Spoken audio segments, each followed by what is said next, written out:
Hello दोस्तों, चलिए शुरू करते हैं फटाफट रिवीजन वर्ल्ड ज्योग्राफी पार्ट 6। वायु राशि वायु राशि में कौन सी समानताएं पाई जाती हैं?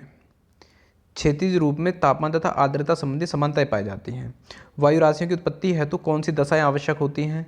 यह है समान स्वभाव वाला विस्तृत क्षेत्र, वायु अभिसरण का अभाव एवं लंबे समय तक स्थिर वायुमंडलीय संबंधी दशाएं। वायु राशि संकल्पना किसने दी थी? ये दी थी बी वर्कनेस ने।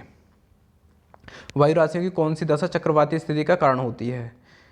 आंसर है जब ठंडी वायु राशि का कुछ भाग गर्म सागर तथा कुछ भाग सम्मिश्र ठंडे स्थल पर होती है तो उष्ण व शीत वृत्तांशों के निर्माण से चक्रवाती दशाएं बन जाती हैं। किस अवस्था में वायु राशियां कपासी वर्षा मेघ का निर्माण करती हैं? जब ठंडी वायु राशि आगे बढ़कर गर्म सागर के ऊपर पहुंचती है तो उसकी विशिष्ट आर्द्रता बढ़ जाती है, जिस कारण कपासी वर्षा मेघ का निर्माण होता है। नेक्स्ट क्वेश्चन, जब ठंडी वायु राशि गर्म महाद्वीपीय भाग के ऊपर होती है तो मौसम कैसा होता है? मौसम साफ रहता है। वाताग्र मुख्यतः कहाँ निर्मित होते हैं? मुख्यतः मध्य अक्षांशों में।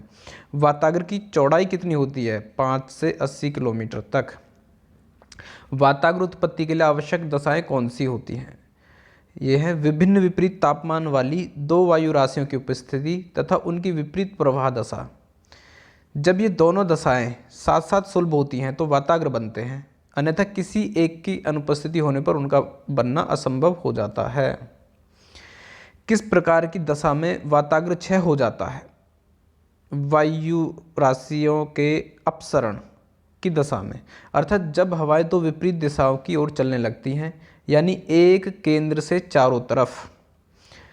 नेक्स्ट क्वेश्चन, किस प्रकार का पवन प्रवाह कम वाताग्र के निर्माण के लिए सर्वाधिक अनुकूल होता है? क्रम वाताग्र के निर्माण के लिए, मतलब किस प्रकार का पवन प्रवाह क्रम वाताग्र के निर्माण के लिए सर्वाधिक अनुकूल होता है?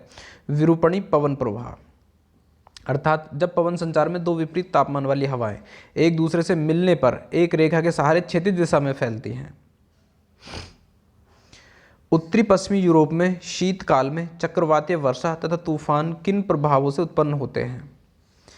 यूरेशियाई ध्रुवीय ठंडी महाद्वीपीय वायु राशि व अटलांटिक महासागरीय गर्म वायु राशि के मिलने से उत्पन्न वाताग्रीय प्रभाव से। किन वाताग्रों के प्रभाव से भारत में शीतकालीन वर्षा होती है? भूमध्य सागरीय वाताग्रों के सहारे उत्पन्न होने वाले शीतोष्ण कटिबंधीय चक्रवात भारत में शीतकाल में वर्षा लाते हैं। किस प्रकार के वाताग्र से चक्रवातों की उत्पत्ति नहीं होती है? स्थायी वाताग्र से। चक्रवात के अग्रभाग को क्या कहते हैं? वाताग्र। उपचक्रवात किसे कहते हैं?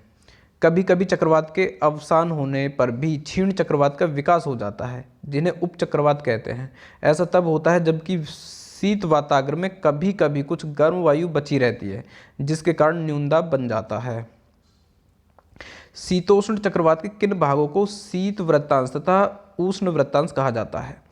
चक्रवात के दक्षिणी पूर्वी भाग उष्ण वृत्तांश तथा उत्तर पश्चिमी भाग को शीत वृत्तांश कहते हैं।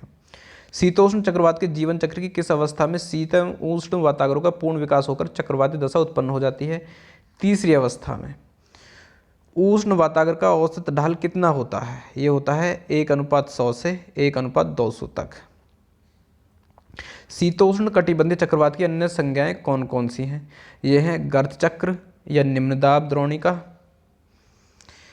नेक्स्ट क्वेश्चन, शीतोष्ण चक्रवात किन अक्षांशों के मध्य पाए जाते हैं? आंसर है शीतोष्ण कटिबंधीय गर्त चक्र दोनों गोलार्धों में 35 डिग्री तथा 65 डिग्री उत्तरी एवं दक्षिणी अक्षांशों के बीच स्थित भूभागों में उत्पन्न होते हैं। ज्ञातव्य है कि 35 डिग्री से 40 डिग्री अक्षांशों के महाद्वीपों के पश्चिमी भाग में ये चक्रवात केवल शीत ऋतु में तथा 40 डिग्री से 65 डिग्री अक्षांशों के मध्य वर्ष भर पछुआ पवन की पेटी में चलते हैं। शीतोष्ण चक्रवातों की उत्पत्ति से संबंधित ध्रुवीय वाताग्र सिद्धांत के प्रतिपादक कौन थे? ये थे नॉर्वे निवासी बर्कनीज। शीतोष्ण कटिबंधीय चक्रवातों के चलने के मार्ग को कौन सी संज्ञा प्रदान की गई है? झंझापथ। शीतोष्ण कटिबंधीय चक्रवातों का उत्तरी गोलार्ध में कौन से दो उत्पत्ति केंद्र हैं? ये हैं उत्तरी अमेरिका के उत्तर पूर्व तटीय भाग एवं एशिया के उत्तर पूर्व तथा पूर्वी तटीय भाग। उष्ण तथा शीतोष्ण कटिबंधीय चक्रवातों में किसका सर्वाधिक विस्तार होता है? शीतोष्ण कटिबंधीय चक्रवातों का। दक्षिणी गोलार्ध में शीतोष्ण कटिबंधीय चक्रवातों की दिशा कैसी होती है? घड़ी की सुई की दिशा के अनुकूल। शीतोष्ण चक्रवातों का कौन सा भाग वर्षा रहित होता है? यह है उष्ण तथा शीत वृत्तांश। उष्ण कटिबंधीय चक्रवात को ऊर्जा कहाँ से प्राप्त होती है? संघनन की गुप्त ऊष्मा से। भूमध्य रेखा के निकट उष्ण कटिबंधीय चक्रवातों के अभाव का क्या कारण है? यह कोरियोलिस बल की कमी। जल स्तंभों की अवधि कितनी होती है? 30 से 60 घंटे। उष्ण कटिबंधीय चक्रवात के केंद्रीय न्यूनदाब क्रोड क्षेत्र को कौन सी संज्ञा प्रदान की गई? चक्षु मीन्स आँख।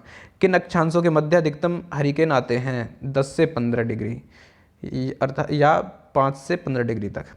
तड़ित झंझा की उत्पत्ति किन मेघों से होती है? कपासी वर्षा मेघ से। उष्ण कटिबंधीय चक्रवात में समदाब रेखाएं कैसी होती हैं? वृत्ताकार। शीत वातागर का ढाल कितना होता है? 1:50 से 1:100 तक। भूमध्य सागरीय जलवायु में अधिकांश वृष्टि कब होती है? शीत ऋतु में। चक्रवातीय वर्षा। टाइरोस, निम्बस, ऐसा, आइटोस तथा नोवा किस उद्देश्य के लिए प्रक्षेपित उपग्रह थे? ये थे वायुमंडल के परतों के अध्ययन हेतु प्रक्षेपित मौसम उपग्रह। चक्रवात की आंख मतलब आई ऑफ द साइक्लोन उपमा किसे प्रदान की गई है? चक्रवात के निम्न दाब केंद्र को।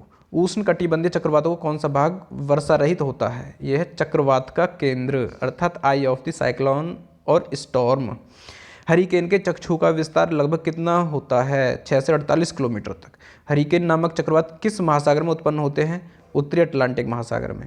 बंगाल की खाड़ी तथा अरब सागर में सामान्यतः चक्रवात या अवदाब कब उत्पन्न होते हैं?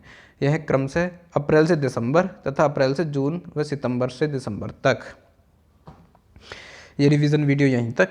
अगर वीडियो पसंद आया हो तो लाइक करें, शेयर करें और हमारे चैनल को सब्सक्राइब करें और बेल आइकन को प्रेस करना ना भूलें। पूरा वीडियो देखने के लिए बहुत बहुत धन्यवाद।